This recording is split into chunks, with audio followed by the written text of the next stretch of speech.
வணக்கம். கும்பராசிக்காரங்களுக்கு ஏப்ரல் மாத ராசி பலன்கள் எப்படி இருக்க போகுது அப்படிங்கிறத இந்த வீடியோவில் தெளிவாக பார்க்க போகிறோம்.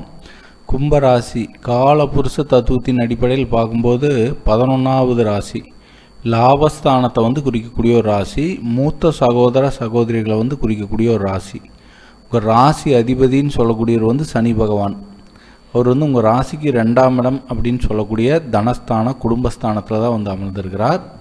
இப்போ 7.5 சனிங்கிற அமைப்பில் கடைசி பகுதின்னு சொல்லக்கூடிய பாதச்சனி உங்களுக்கு நடந்துகிட்ருக்கு.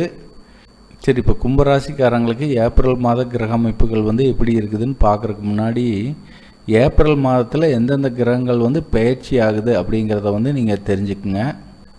ஏப்ரல் மாத கிரக பயிற்சிகள்னு பார்க்கும்போது செவ்வாய் பகவான் ஏப்ரல் 3ஆம் தேதி மீன ராசிக்கு பயிற்சி ஆகிறார். புத பகவான் ஏப்ரல் 11ஆம் தேதி மீன ராசிக்கு பயிற்சி ஆகிறார். சூரிய பகவான் ஏப்ரல் 14ஆம் தேதி மேச ராசிக்கு பயிற்சி ஆகிறார். அதுக்கப்புறம் சுக்கிர பகவான் ஏப்ரல் 20ஆம் தேதி ரிஷப ராசிக்கு பயிற்சி ஆகிறார். இந்த 4 கிரகங்கள் தான் ஏப்ரல் மாதத்தில் பயிற்சி ஆகிறாங்க. மற்ற கிரகங்கள் எல்லாமே அதே ராசியில் தான் பயணிப்பாங்க. சரி, எப்படி இருக்குது கும்பராசிக்காரங்களுக்கு அப்படின்னு பார்த்தோம்னா, உங்கள் ஜென்ம ராசிக்குள்ளே செவ்வாய் பகவான் இருக்கிறார், புத பகவான் இருக்கிறார், ராகு பகவான் இருக்கிறார். உங்கள் ஜென்ம ராசிக்கு குருவுடைய பார்வையும் இருக்குது. ஏன்னா உங்கள் ராசிக்கு 5ஆம் இடத்துல அமர்ந்திருக்கிற குரு பகவான் தன்னுடைய 9ஆம் பார்வையாக ஜென்ம ராசியை பார்ப்பார். எப்பவுமே சந்திரனுக்கு குருவுடைய ஒளி விழுகிறது ரொம்ப ஒரு நன்மையான பலன்களை கொடுக்கும். சந்திரன் கூட குரு இணையறதை விட குருவுடைய பார்வை சந்திரனுக்கு விழுகிறது நல்ல ஒரு அற்புதமான அமைப்புனே சொல்லலாம். சந்திரன் ரொம்ப ரொம்ப ஒரு முக்கியமான கிரகம். ஏன்னா மனதை ஆளக்கூடிய ஒரு கிரகம். மனசின் மூலிமா தான் எல்லாமே நடக்குது. மனசு அமைதியாக தெளிவாக இருக்கும்போது எந்த ஒரு குழப்பமோ பிரச்சனையோ வராது. அப்புறம் உடல் காரகன் சொல்லக்கூடியவரும் சந்திரன் தான். சந்திரன் நல்லா இருந்துட்டாலே அந்த உடம்புல ஏதாவது நோய் தொந்தரவுகள் வராது. சந்திரன் எங்காவது பாவகத்திரி தோஷத்தில் பகை கிரகங்களுடைய சேர்க்கை பார்வை பெற்று இல்லை ராகு கேதுக்களுடைய ஒரே டிகிரியில் இணைஞ்சிட்டார் அப்படின்னா சந்திரன் பாதிப்புக்குள்ளாயிடுவார். ஆனால் இங்கே குருவுடைய பார்வையில் இருக்கிறது நல்ல ஒரு அற்புதமான பலன்களை உங்களுக்கு கண்டிப்பாக கொடுக்கும். ஆனால் உங்கள் ஜென்ம ராசியில் தான் செவ்வாய் பகவான் இருக்கிறார். இவர் ஏப்ரல் 3ஆம் தேதி மீன ராசிக்கு பயிற்சி ஆயிடுவார். அதுக்கப்புறம் பார்த்திங்கன்னா புத பகவான் அவரும் ஏப்ரல் 11ஆம் தேதி மீன ராசிக்கு பயிற்சி ஆயிடுவார்.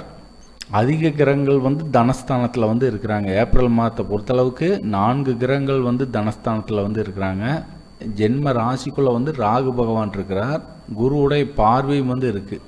ப்ளஸ் மைனஸ் ரெண்டுமே கலந்து உங்களுக்கு நடக்கும்.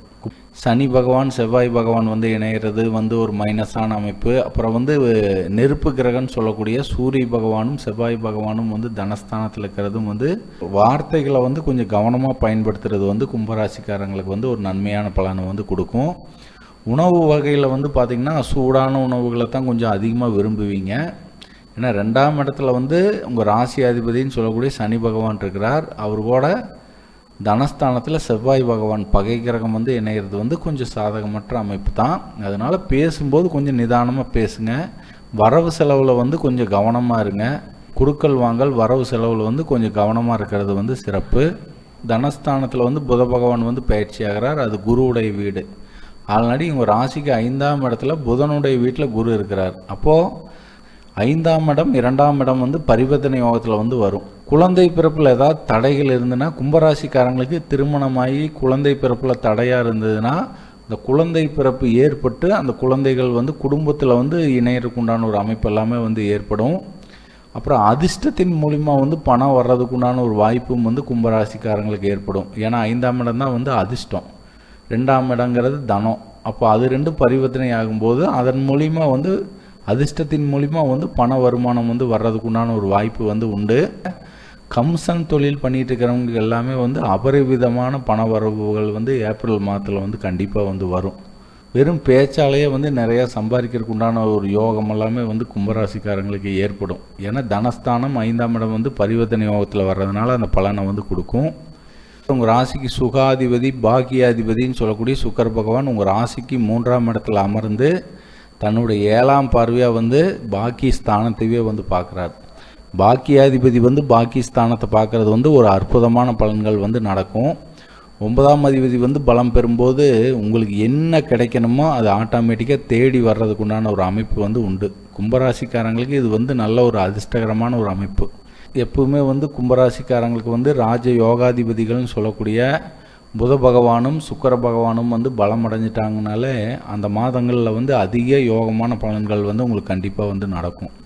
அதன் அடிப்படையில் உங்கள் ராசிக்கு 3ஆம் இடத்துல அமர்ந்திருக்கிற சுக்கிர பகவான் தன்னுடைய 7ஆம் பார்வையாக வந்து பாக்கியஸ்தானத்தை பார்க்கறதுனால தந்தை வர்க்கத்தார் மூலிமா வந்து ஏதாவது ஒரு ஆதாயம், ஒரு சப்போர்ட்டு, உயர்கல்வி சம்மந்தப்பட்ட விஷயத்தில் வந்து ஒரு சப்போர்ட் கிடைக்கிறதுக்கு உண்டான ஒரு அமைப்பு வந்து உண்டு. ஒரு நல்ல பலன்கள் வந்து நடக்கிறதுக்கு வாய்ப்பு வந்து உண்டு.